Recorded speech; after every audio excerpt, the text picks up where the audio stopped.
Hello दोस्तों, नमस्कार। स्वागत है आपका एक बार फिर हमारे यूट्यूब चैनल मार्केट लर्निंग में। आज हम इस वीडियो में बात करेंगे कि शॉर्ट डिलीवरी क्या होती है, शॉर्ट डिलीवरी होने पर क्या होता है और ऑक्शन प्रोसेस क्या होता है। दोस्तों, वीडियो शुरू करने से पहले हम आपसे गुजारिश करते हैं कि आप हमारे वीडियो को अंत तक देखें और हमारे चैनल को अभी सब्सक्राइब कर लें ताकि आने वाले वीडियोस के नोटिफिकेशन आपको मिलते रहें।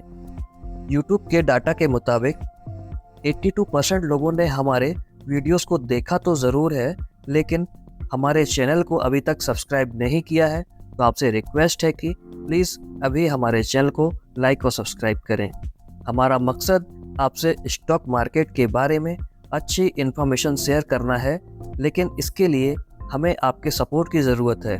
चैनल को सब्सक्राइब करें और वीडियो को लाइक करें ताकि YouTube हमारे वीडियोस को और लोगों को सजेस्ट करे और वो भी स्टॉक मार्केट के बारे में सीख सकें। तो चलिए अब हम शुरू करते हैं आज के वीडियो को। सबसे पहले हम जानते हैं कि शॉर्ट डिलीवरी क्या होती है। शॉर्ट डिलीवरी का मतलब होता है जब एक सेलर अपने स्टॉक को बायर के डीमेट अकाउंट में डिलीवर नहीं कर पाता, इसे ही शॉर्ट डिलीवरी कहते हैं। ये सिचुएशन तब आती है जब इंट्राडे शॉर्ट पोजीशन क्लोज ना हुई हो, जैसे कि जब स्टॉक की लिक्विडिटी कम हो या फिर स्टॉक अपर सर्किट पे चले जाएं। स्टॉक के अपर सर्किट हिट होने पर उस स्टॉक में सिर्फ बायर ही अवेलेबल रहते हैं, और अगर आपने स्टॉक को इंट्राडे शॉर्ट सेल किया है तो आपको पोजीशन एग्जिट करने के लिए स्टॉक को बाईबैक करना ज़रूरी होता है। लेकिन अगर स्टॉक अपर सर्किट में है और आप या आपका ब्रोकर उसे बाईबैक नहीं कर पाएगा क्योंकि एक्सचेंज में उस स्टॉक पर सेलर अवेलेबल नहीं है, इसलिए आपकी इंट्राडे शॉर्ट सेल की गई पोजीशन शॉर्ट डिलीवर हो जाएगी, क्योंकि आपके इंट्राडे में सेल किए हुए शेयर्स के अगेंस्ट आप एक्सचेंज या बायर को शेयर दे नहीं पाएंगे। चलिए अब हम समझते हैं शॉर्ट डिलीवरी होने पर क्या होता है।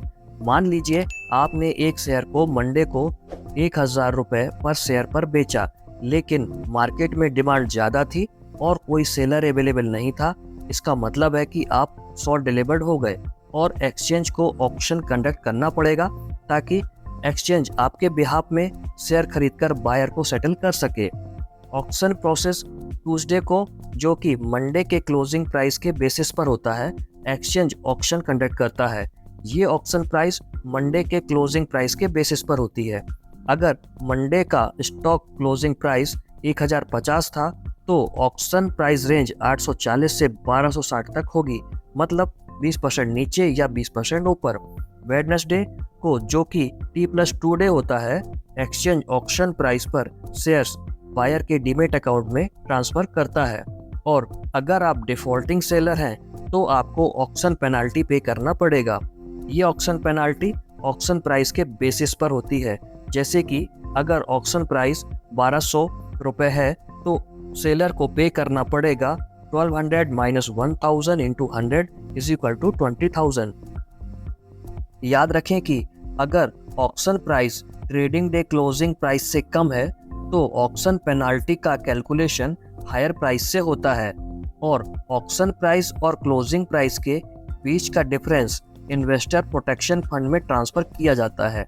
दोस्तों, याद रखिए, बायर के शॉर्ट डिलीवर्ड हुए शेयर्स उसके डीमेट अकाउंट में सेटलमेंट T+2 डेज में होता है।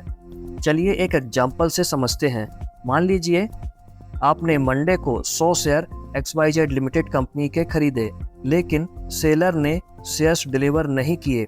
T+1 डे, जो कि ट्यूसडे होता है, तो आपको शेयर्स T+2 डे, जो कि वेडनेसडे को मिलेंगे। फिर ये शेयर आपके ट्रेडिंग अकाउंट में T+3 डेज, जो कि थर्सडे को शो होंगे। इसमें आपको एक बात का ध्यान रखना होगा कि अगर एक्सचेंज सेक्शन में शेयर्स बाई नहीं कर पाती किसी कारण की वजह से, तो बायर को कैश सेटलमेंट किया जाता है और बायर को शेयर के बदले कैश क्रेडिट किया जाता है उसके ट्रेडिंग अकाउंट में। तो दोस्तों, आज हमने शॉर्ट डिलीवरी के बारे में डिटेल में जाना। अगर आपको ये वीडियो पसंद आया हो तो प्लीज़ लाइक और चैनल को सब्सक्राइब करें।